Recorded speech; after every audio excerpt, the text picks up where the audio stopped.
Kwento ito noon ni Papa sa kanyang napasukang trabaho sa isang farm sa may Leyte. At isang kilalang negosyante ang may-ari. Metikuloso ito, ngunit ika niya ay mabait kausap at galante.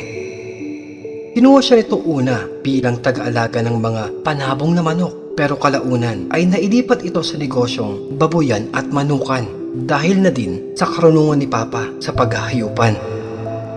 Pero hindi niya akalain ang mga tumambad na problemang iniwan ng una ditong namasukan dahil ang manukan ay halos napabayaan. Kaya galit na pinaalis ang nauna ditong nangangalaga at ipinalit nga si Papa. Naikapa niya na halos mapanot nga daw ito sa kinakaharap niyang problema dahil ayaw niyang mapahiya at inaasahan na maisasaayos niya ang negosyo sa kanya ay ipinagkatiwala.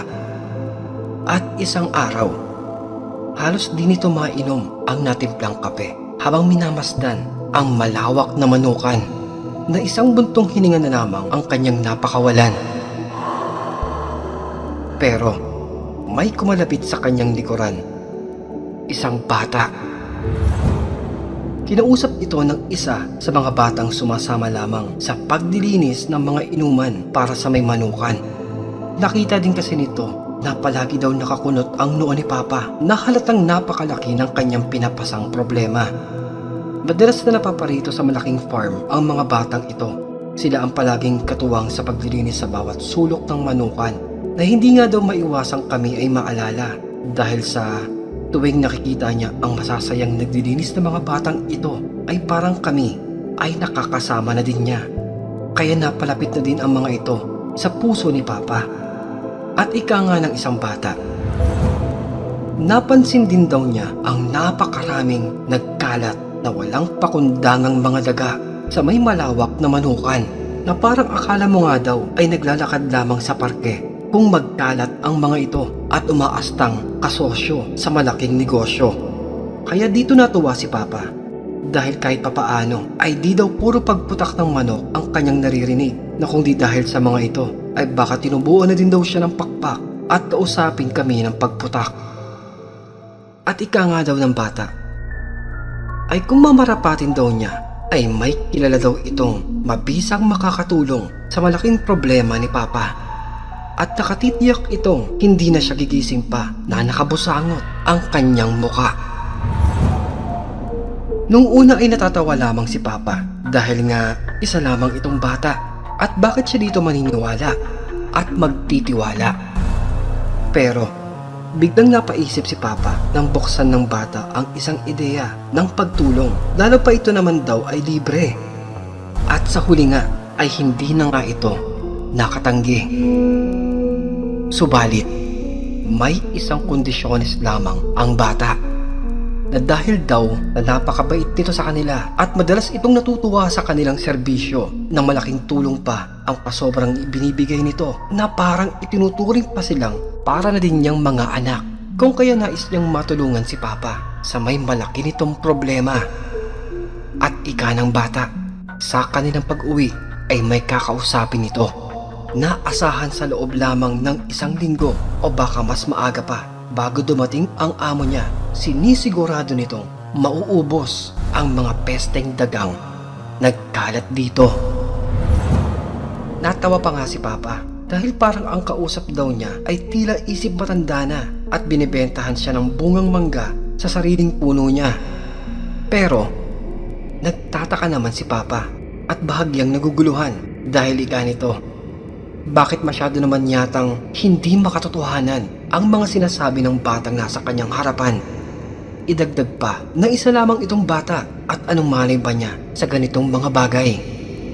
Pero ika ng bata, siya ay magtiwala lamang at sa ilalim ng isang kondisyon na sa pagsapit ng gabi, buksan lamang daw ang pintuan doon sa may likurang bakuran at anumang ingay ang kanyang mga maririnig ay baliwalain o huwag nitong papansinin. Iho, para mo naman akong ginagawang kasing edad mo lamang yan eh. Parang tunog modus operandi ng mga magnanakaw lang ang mangyayari niyan. Baka naman paggising ko bukas, wala na akong manok na aabutan. Ikaw talaga, oh.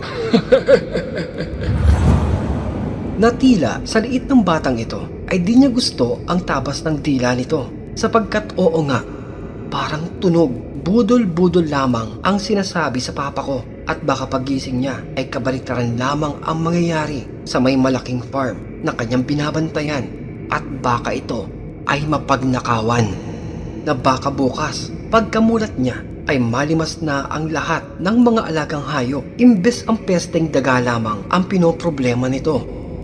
Pero matamis na ngumiti lamang ang kausap niyang bata at ika daw sa kanila ay magtiwala. At dala na din ng kagipitan, nagkunwaring pumapayag si Papa sa kausap niyang bata na matapos ang kanilang pagdilinis ay masayang umuwi na ang mga ito sa kani-kanilang mga pamilya. Pero pagsapit ng hapon ay tila nagbago ang isip ng papa ko. Nag-aalinlangan ito sa napag-usapan nilang plano. Kung kaya, pagsapit ng gabi, hindi niya binuksan ang nasabing pinto. Pumasok na ito sa kanyang kwartong pahingahan. Ngunit, sa paglalim ng gabi, bigla siyang napabalikwas. Dahil sa labas ng malawak na bakuran ng manukan, nakakarinig siya ng mga nakakapangilabot na tunog ng mga hayop. Wari galit na galit. Walang tigil na umaangil. Pabalik-balik. Kaya lumabas ito dala ang kanyang ilaw. Pinasadahan ng liwanag ang buong paligid. Pero wala naman itong nakitang kakaiba sa buong kapaligiran. At kinabukasan, muling bumisita ang mga bata. Nagtataka ang papa ko dahil halata sa mukha ng mga paslit ang namumugto nilang mga mata. Naikapan ito sa kanya habang humihikbi. Bakit? Bakit hindi ito sumunod sa kanilang napagkasunduan na dahil daw kay papa sila ay napagalitan dahil hindi tumupad sa kanilang napag-usapan? Nabahala naman siya kung ano nga ba at bakit ito napagalitan. Na yun pala ay bumalik sila nung kinagabihan kasama ang kanyang mga magulang. Ngunit tila nagsayang lamang daw sila ng oras dahil hindi sila nito pinagbuksan. Napakamot naman si Papa dahil wala naman siyang narinig kagabi na anumang pagtawag o mga katok o kahit anumang pagtawag sa may gwardiya para sa kanya. Wala. At dito, parang nahiya at nakonsensya naman si Papa sa mga kausap na bata.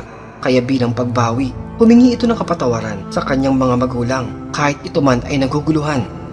Saka binigyan niya ng isang balot ng paborito nitong biskwit ang mga bata.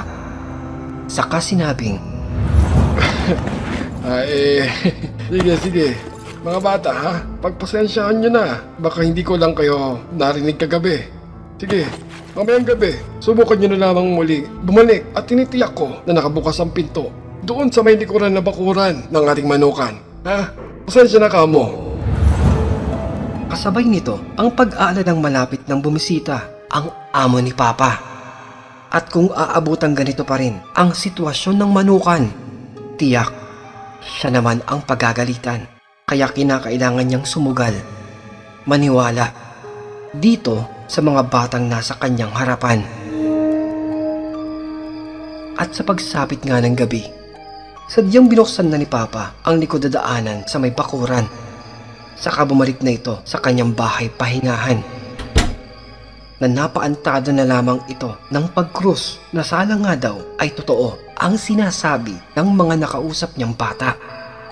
Na di niya naiwasan ang matawa na bakit nga ba siya kailangang magtiwala sa isang bata? At magbabago pa sana ang isip ng papa ko na balak nitong muling balikan ang likod na bakuran at isarado ang pinto. Pero bigla siyang natigilan nang makarinig ng mga tila pag-iiyakan ng mga nahihirapan, nasasaktan na mga daga sa may manukan. idagdag pa ang mga pagkakalabugan na parang may sandamukal na mga hayop na siyang nakikipaghabulan at tumutugis sa mga pesteng daga doon sa may malawak na manukan. Dahil dito, si Papa ay hindi na nagtangkapang lumabas. Kumapit na lamang ito sa paniniwalang hindi siya niloloko ng batang nakausap niya. Tutal, kung anuman ang naririnig niya sa may bakuran, ito ay wala lamang at oras na ito ng kanyang pamamahinga. Pero, kinabukasan, pagkagising niya, napalunok si Papa dahil sa may tumambad sa kanyang harapan. Daga. Napakaraming daga. Mga sandamukal na dagang gutay-gutay at mga wala ng buhay. Halos manuyo ang kanyang lalamunan sa pagkakagimbal dahil parang minasakir daw ang buong lugar. Nagkalat ang mga dagang tila brutal na pinatay. Parang dilapa daw ang mga ito ng mababangis na hayop. Pero, papaano? Dahil kung mabangis na hayop ang pumaslang sa mga ito, ay bakit hindi kabilang ang kanyang mga binabantayang mga baboy at manukan dito? Papaano? Na makalipas nga ang ilang araw, muling bumalik ang mga bata at nakangiting ikapa nito kung may ipapalinis pa daw ba sa may malawak na manukan. Nagtataka man, pinauna kanya ang nais ng mga batang maglinis para kumita at ang bakuran ay siya namang malinisan.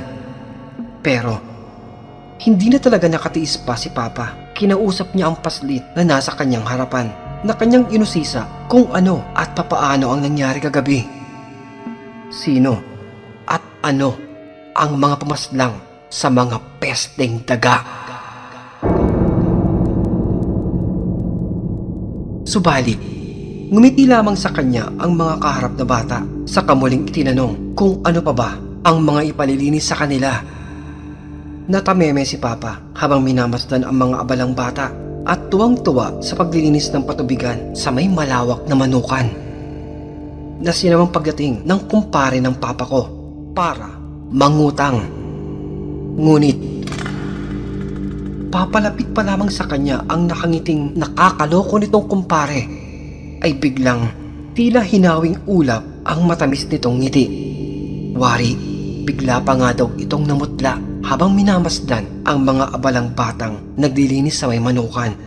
Bigla pa itong napaatras nang lumingon pa sa kanya ang mga abalang bata at dahil labis ang tuwa ni Papa at nalutas na ang kanyang napakalaking problema ay siya pa ang lumapit sa may kumpare niya. At kahit na daw ay alam na niya na mangungutang lamang ito, ay nakangiting pinapasok pa niya ito sa kanyang pahingahan para naman sila ay makapagkape at makapagkwentuhan. Ngunit parang tumatawid sa may apoy ang kanyang kumpare. Walang tigil pa ito sa paglingon sa mga batang abala pa rin sa paghuhugas ng mga painuman doon sa may manukan. Na dito ay isang nakakapangilabot na kwento ang ibinulong ng kumpare nito. Sapagkat, hindi ba daw nalalaman ni Papa kung sino ba ang magulang ng mga batang palaging sa kanya ay bumibisita? Na napakamot lamang si Papa dahil wala naman itong nalalaman sa kanyang nais ibahaging balita. Ikapa ng kumpare niya, ay papaano nga ba niya nakilala ang mga batang ito? Nasagot naman ni Papa ay hindi na yata niya eksaktong maalala o matandaan kung papaano ba ang mga batang ito dito ay napunta. Tangi nitong natatandaan ay isang araw dinala ito ng isang kaibigan para bigyan ang mga paslit ng simpleng pagkakakitaan na ibinigay naman niya ang tungkulin ng pagdilinis sa mga inuman at kainan ng mga baboy at manukan. At dito, isang nakakapangilabot na kwento ang ibinulong ng kaibigan nito. Sapagkat, hindi ba daw nalalaman ni Papa kung sino nga ba ang mga magulang ng mga batang bumibisita? Sino? Na napakamot na lamang si Papa dahil wala naman itong nalalaman sa naisabihin sa kanya. Ikapa ng kanyang kumpare ay papaano nga ba niya nakilala ang mga ito. Isipin niyang mabuti. At dito, maingat na bumulong ang kanyang kumpare. Dahil, ayon daw sa mga nalalaman niyang mga bali-balita, na ang mga magulang o angkan ng mga batang abalang nagdilinis sa may manukan ay ang mga supling ng isang kilalang pamilya, isang angkan ng mga mabagsik na aswang. Laman sila ng mga nakakapangilabot na kwento patungkol sa istoryang kababalaghan, kaya ika ng kanyang kaibigan ay hindi ba ito kinikilabutan o natatakot man lang para sa kanyang kaligtasan. Agoy! Ikaw ha? Pati ba naman itong mga walang muwang, mababait na mga batang ito, dinadamay mo pa sa pagiging kutserong chismoso mo? Ay naman! Pagtigil ka nga, Bosyo. Bakit? Wala na. Nasira na yung mood ko. Bakit? Kaya kung wala kang sasabihing matino, Ay naman! umalis ka na dito. Ha? Nagbago na yung isip ko. Kapare naman! Ang sakin lang naman eh. Hindi. Tigilan mo ako. Umayos ka na. Ha? Chipi! Pero, pare, teka lamang. Makinig ka muna sa akin, panyero. Panyero. Baka mainis ako sa'yo. Igapos kita sa may puno. Sagasaan kita ng panyero ko. We, may panyero ka? Malay mo. Basta, layas. Ito naman oh. Umayos ka na. Sandali lang muna, pare. Teka. Layas na. Pero, bago umalis ang kanyang kumpare, ika nito, labis siyang mag-iingat dahil baka maging ugat ito ng kanyang kapahamakan. Asus! Kapahamakan. Tigil-tigilan mo ako. Mas mapapahamak yung bulsa ko sa'yo tuwing bumibisita ka dito. Layas na. Na hindi naman na ito pinansin pa ni Papa ang lahat ng sinasabi ng kaibigan niya.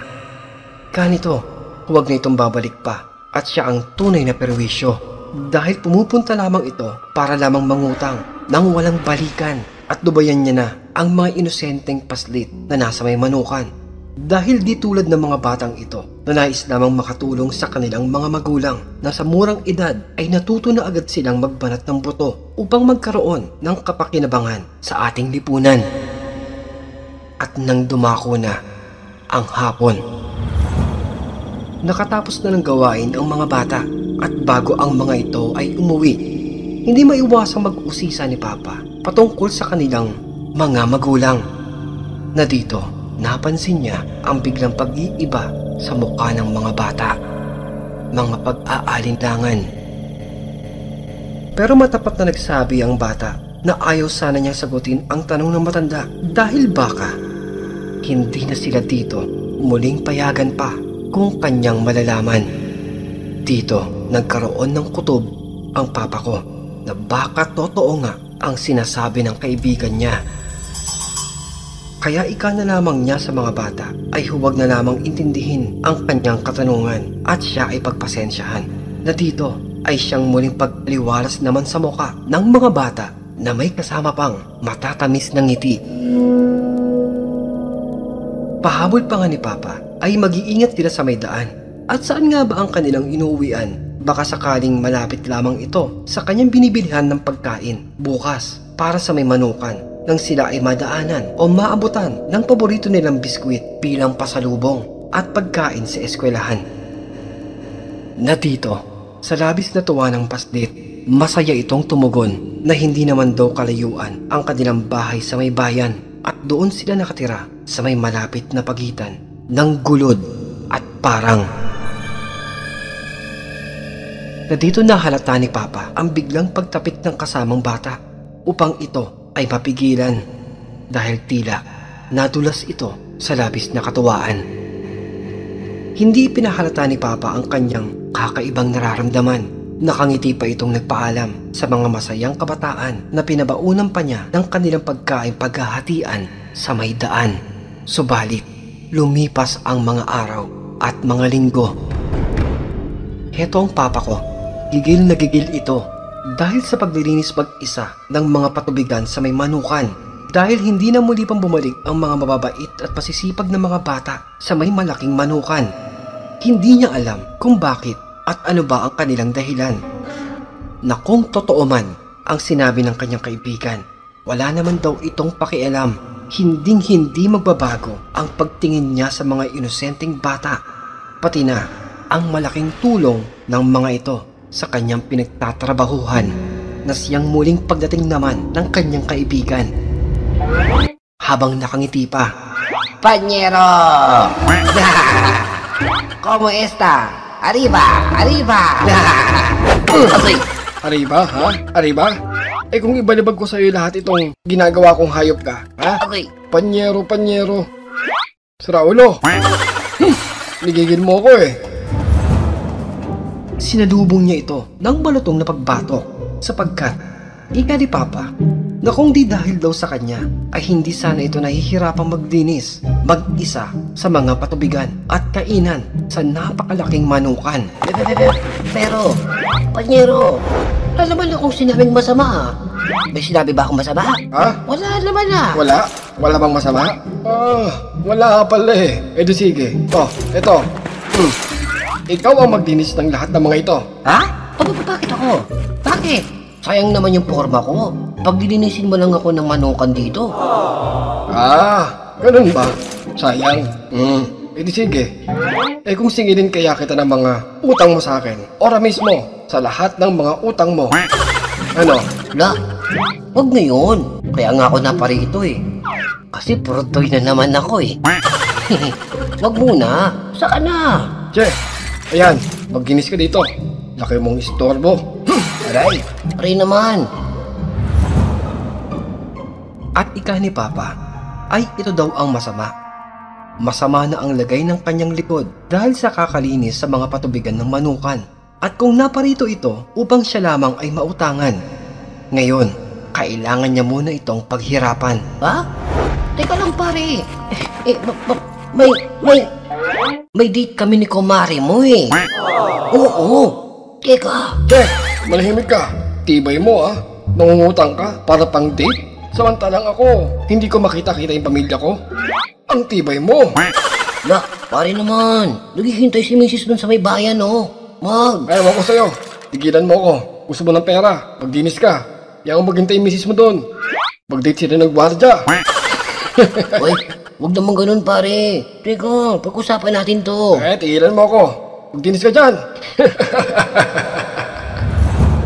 Oy mga kaibigan, maraming salamat sa pakikinig. At kung inyo pong nagustuhan ang ating naitambok na mga kwento, ay isang napakalaking bagay po ang pagpindot nyo ng like, pag-subscribe, para hindi mahuli sa biglang pagsusulputan ng ating mga malakabuting mga kwento. Na napakalaking tulong din po ang pag-iiwan nyo ng positibong mensahe. Na kung may pagkakataon din ng maibigan mo itong maibahagi, pindutin lamang ang ating share button. Isang maliit na abala lamang po. Ngunit tatanawin ko po itong napakalaking bagay. Mainit na pagmamahal, taos puso ninyong pagsuporta at pagtangkilik para sa ating mga mas mahaba pang kwento katatakutan at kulitan dito lamang po sa ating napakagulong tambayan. At kung nabitin ka pa, silipin lamang ang ating mga kwento at playlist na siyang matatagpuan po sa kaloob-loobang detalye ng ating Balita Channel. Yun lamang po. At ito po ang inyong lingkod na nagsasabing maraming salamat at magpapasalamat pa po muli. This is your one and only Kulas, your very own original daily dose of Tagalog horror good vibes na nagsasabing stay safe and fresh everyone, and always stay awesome. Peace out.